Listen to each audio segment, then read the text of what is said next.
So, magandang umaga, Filipinas, and buenos dias, and good morning.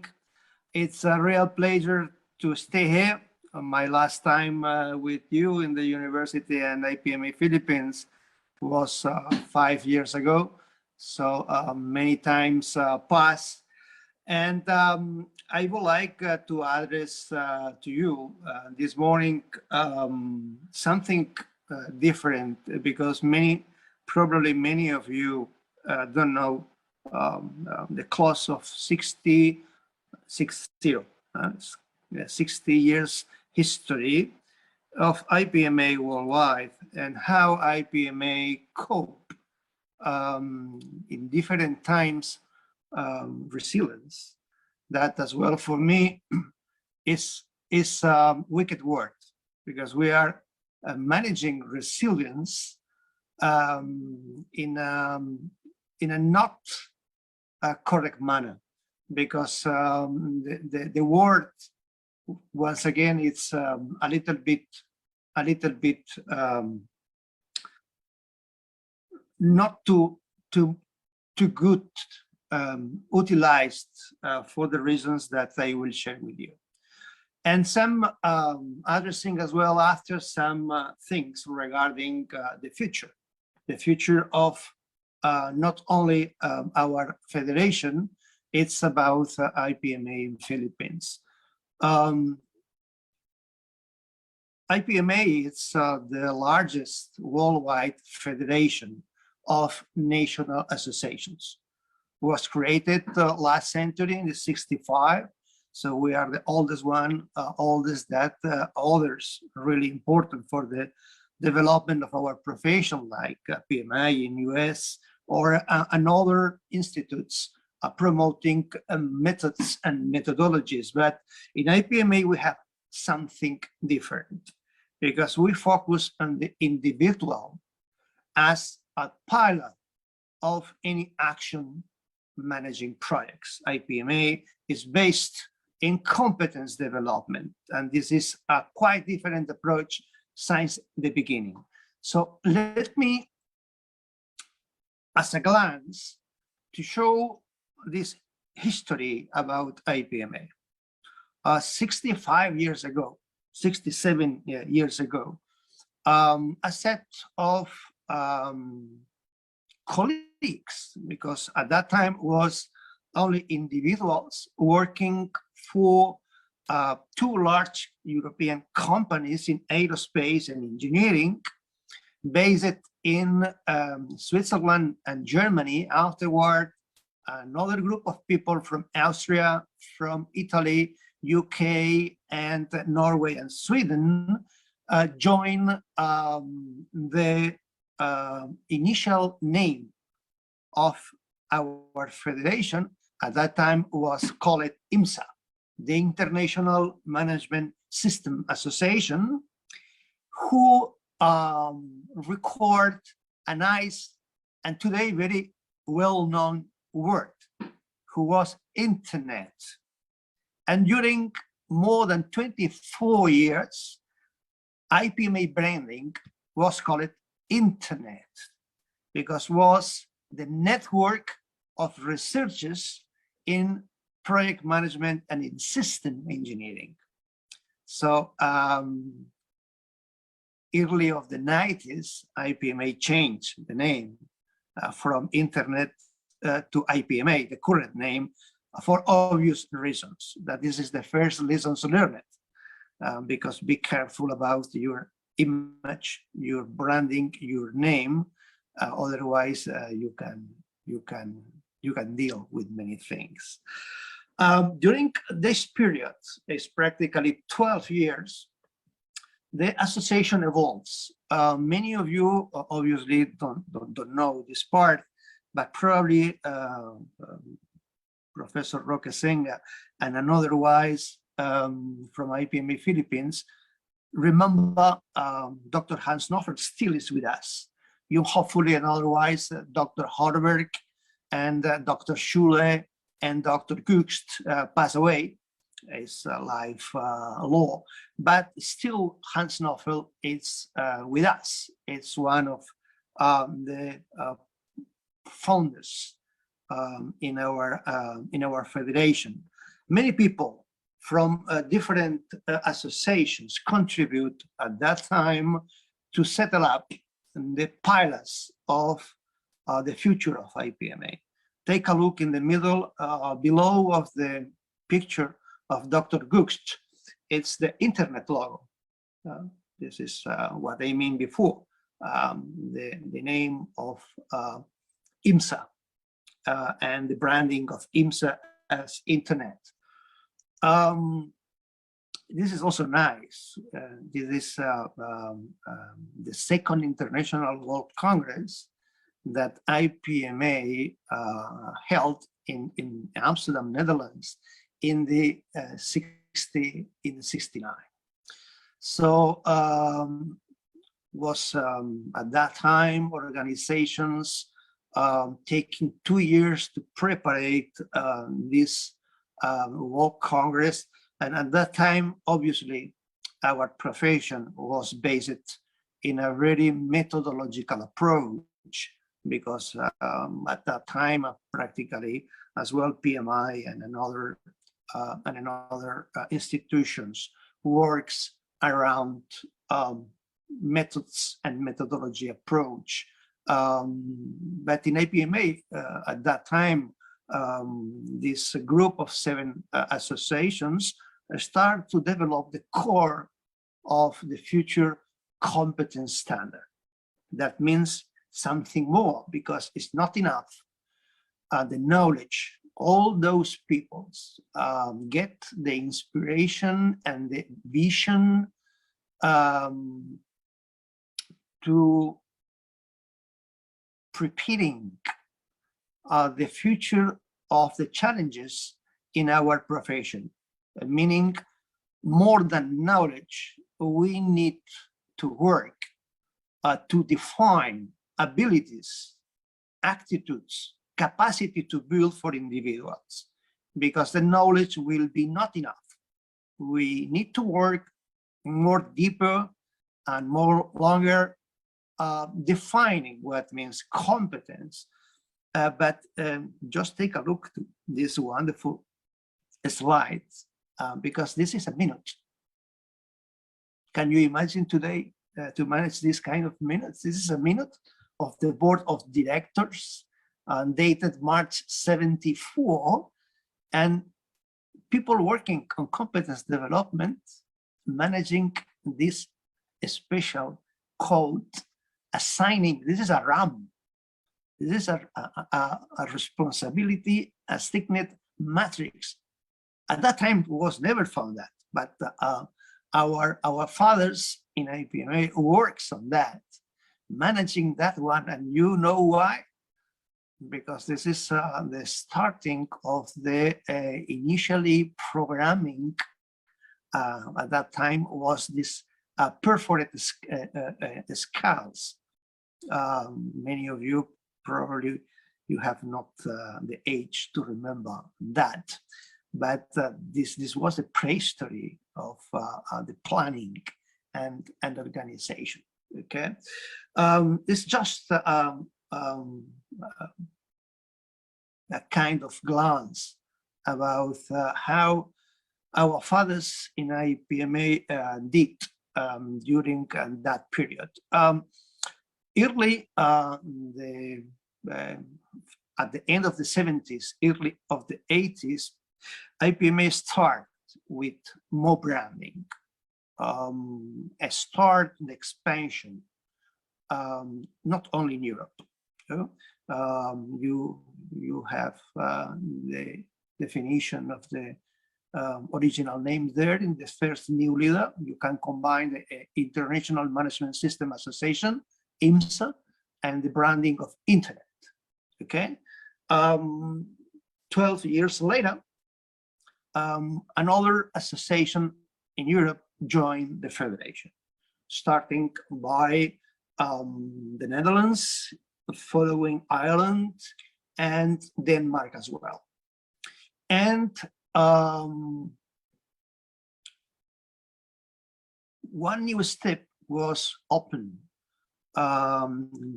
boosting IPMA internalization.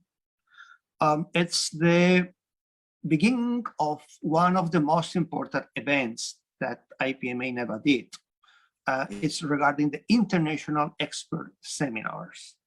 And the international expert seminars will be made in different languages because the DAC network, DAC network is the acronym of 3 countries sharing German as language, Switzerland, Germany, and Austria, and basically based in Zurich. From Zurich start this organization from international expert seminars, focusing in management system, methods, and techniques. This was the moment, and at the beginning of the 80s, when IPMA really opened the doors for the internationalization. And the associations from Norway, the associations from UK, and the association from Germany start to training future people and to certify in competences people from Turkey and Egypt, making possible the future of these 2 first international, not European associations in IPMA at the end of the 80s of last century. This is a critical step forward, showing the resilience of IPMA, breaking cultural patterns, and open the project management based in human behavior for another non-European associations. A big step start practically in the 90s, when IPMA expand after the collapse of the Berlin Wall. Many Eastern European countries, including US and China, joined IPMA. It was another huge step forward. And there you can also, you hopefully many good friends are not with us, time lapses, but probably as well Roque and Peria will remind some of, once again, is a very young Morten Fangel, if you can recognize, and it's also Vladimir Voropaev, who passed away 5 years ago, Gilles Copin from IPMA France, all relevant people, thanks to their efforts that we can share today in a virtual mode, but we are connecting and working close with Philippines and the whole Asia region. Another quite relevant milestone, it's the most relevant milestone, was the first version of our standard based in competences. So the first ICB was the ICB 0. And was a huge work made basically by Europeans, associations members of IPMA. But this is really the first milestone because at that time only the PM bulk of knowledge from PMI was present in the market, but based obviously in processes and more methodology than not in competences. This speed up IPMA and generate a new approach and closer with the universities working in research. In the beginning, bear in mind that IPMA was a network for researchers.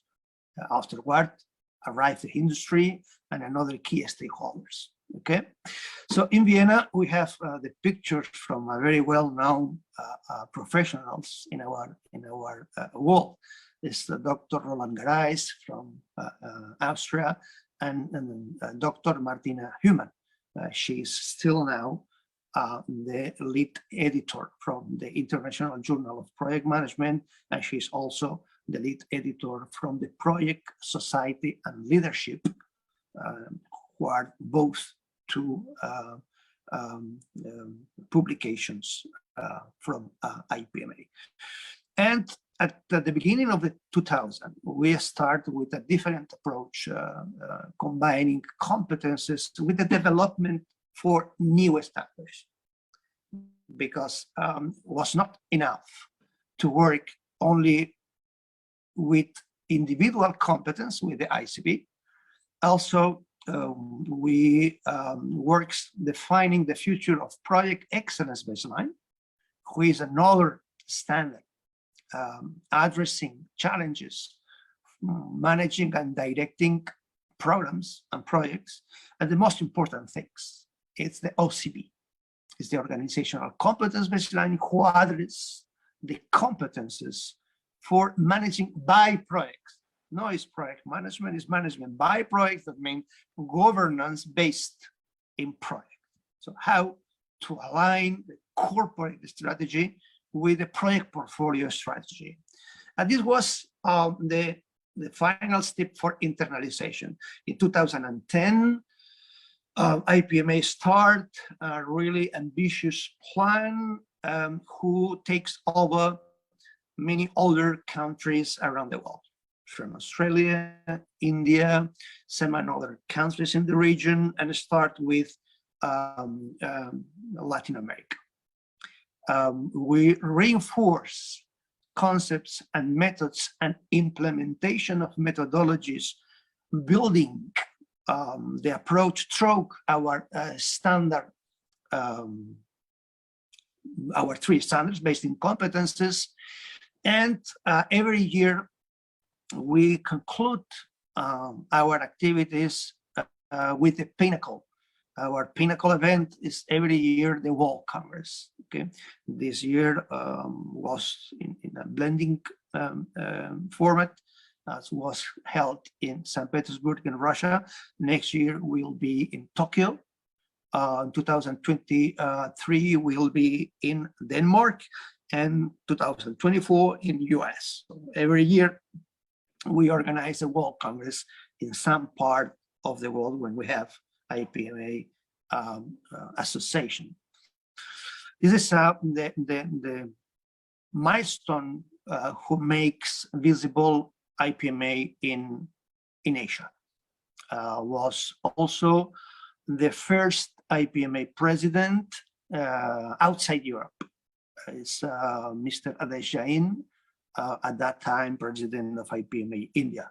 And you have also there Mike Sheffer, who was the former IPMA president at that time, and afterward chairman of the Council of Delegates as well. So I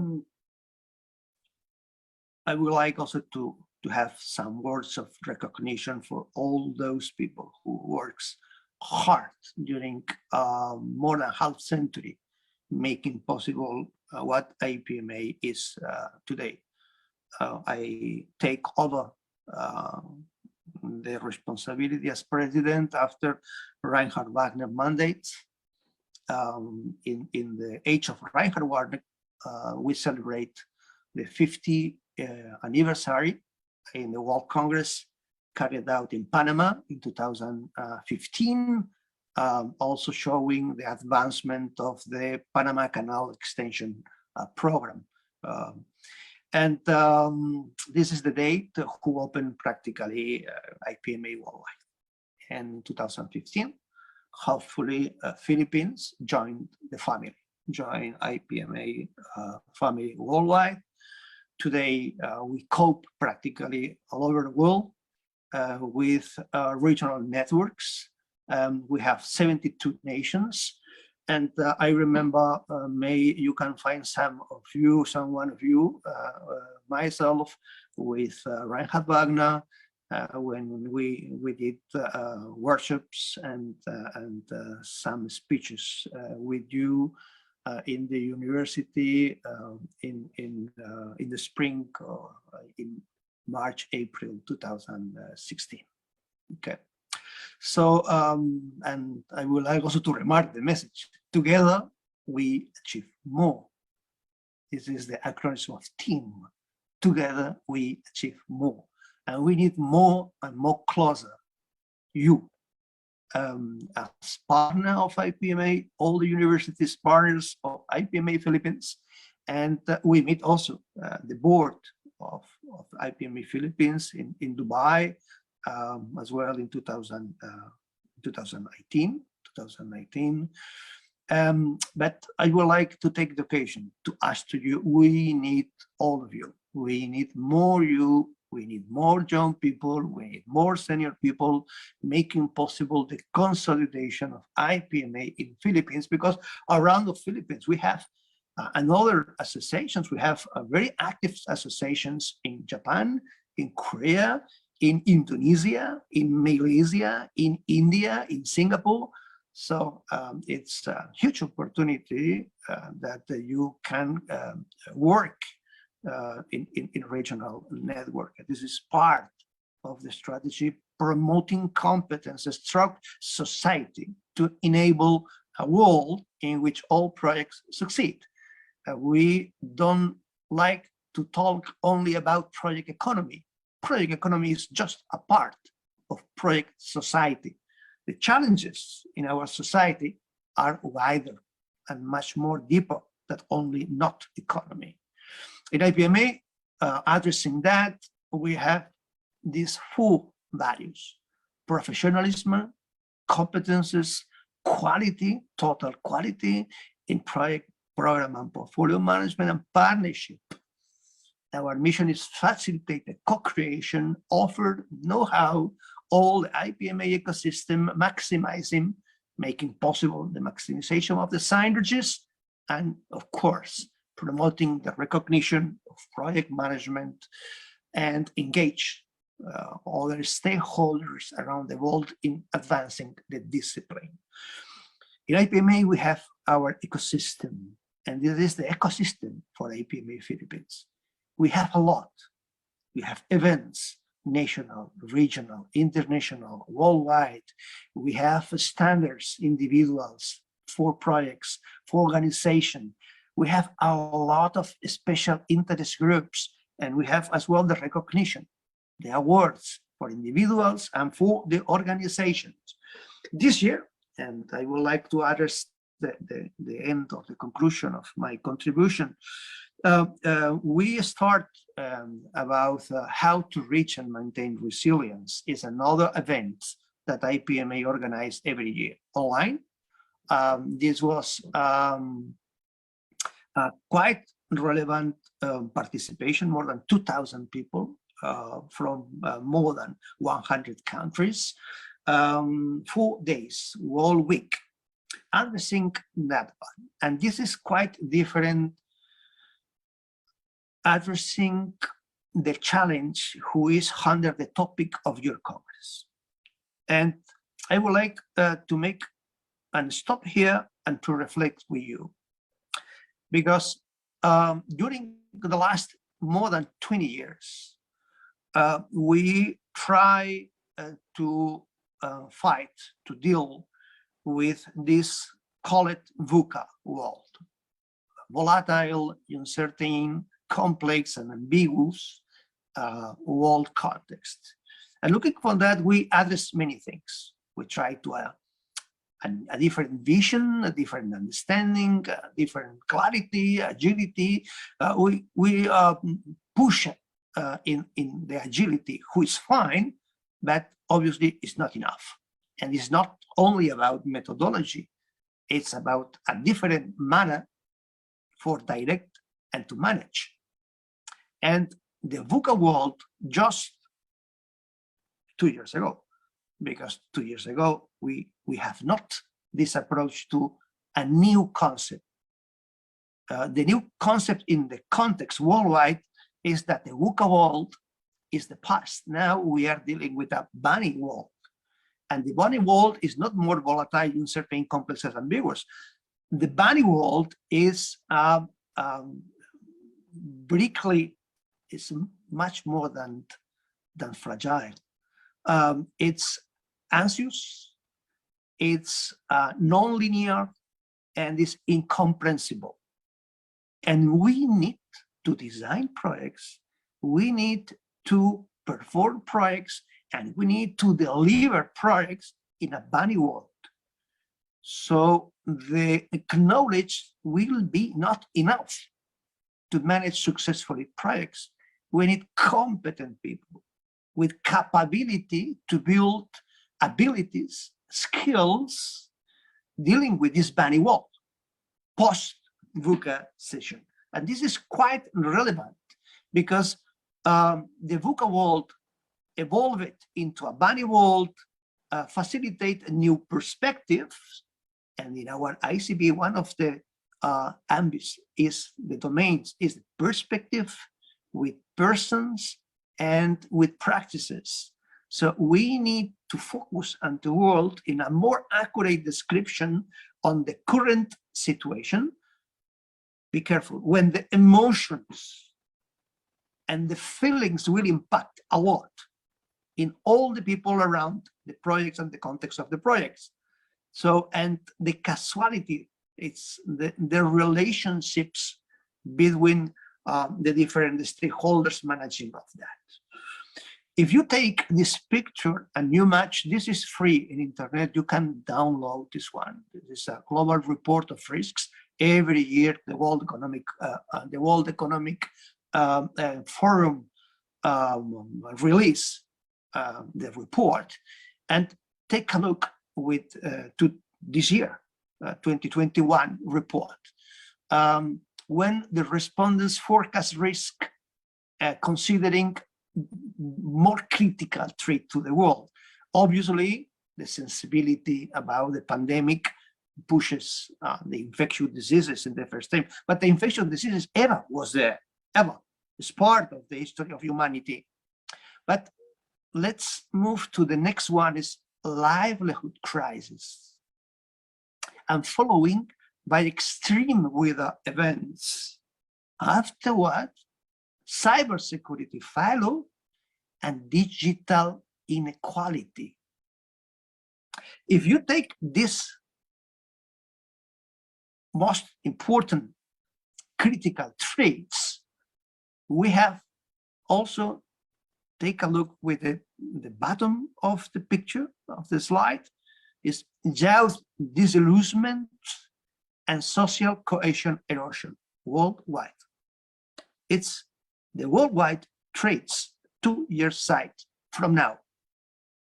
How we can deal with the last two ones. If we don't invest in youth, we don't invest in research, we don't invest in education, we don't invest in more competence, abilities, skills, social, emotional intelligence. If you compare that one with another nice report, also it's free, you can download from internet, it's Deloitte Insights this year.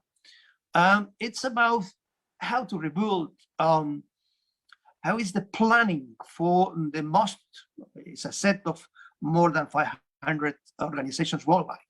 And the first criteria looking to rebuild this resilience is flexibility and adaptability with the 60%. Technologically savvy, values aligned with the organization, and all the next ones, all the scroll down, it's about competencies, proficiency in roles for hiring, critical thinking, creativity, courage to challenge the status quo, empathy, curiosity and growth mindset, and inclusiveness. It's all soft skill values, competencies. It's less hard work. And this, as I think my conclusions, that's quite critical, because this is part of our history. Not only the project, program, and portfolio management is about what we find out, a real black swamp, when many times was never a black swamp, was a green rhino, who is worse, much more dangerous, because don't allow us the certainty about how we works and we don't works This is related with the complexity. There, in IPMA, in our ICB, not only, but also in our PEB, in 2 of our 3 standards, we have an element of competence case called change and transformation, looking to keep resilience. Change programs means prioritize in a sustainable growth, in a debt reduction, and in an operational flexibility that can realize the full values of resilience and building advantage of these crises. Take a look. Also, this is part of another free report that you can download. Is the Boston Consulting Group Anderson Institute. It's about the total value of resilience realized across the world till the last summer, the last June. Take a look, because you can find there relevant information regarding the recovery time, the market window. So we need to react very fast, and as well, that not happens in the same manner in a private or in a public, in a profit or for a not-profit organization. And I would like to address my conclusion also for IPMA Philippines and IPMA family, because we are a not-for-profit organization, and we need to find out our culture for the foundation and embodiment of IPMA as non-profit, because the culture, it's a strategy for breakfast every day. So we need a most robot culture involving more leaders, more staff, more volunteers, serving our community. We need more people on board. We need to create this culture of values, focusing in the key factors, developing and maintaining our non-for-profit culture. So whole team should be on board with this concept about core values. Everyone needs a clear understanding about what means not-for-profit values in our associations. Leadership, of course, should take the active role in defining the culture and encouraging. I would like to encourage Roque, you, all your team, all your key stakeholders to stay with us, to work making possible that this kind of things happens in Philippines and in Asia Pacific region. So that was my 2 cents for this year Congress, starting the participation of all my colleagues from the executive board. Practically, you will hear practically all the executives in the expo from IPMA. And thank you for keep me on the loop. Thank you for being here, for your initiative, and making possible also the contribution for the past many peoples who make possible that today IPMA enhance a multicultural, multi-diverse family in 72 nations worldwide. Wishing you a very successfully 2 days wonderful Congress, and looking forward seeing you again.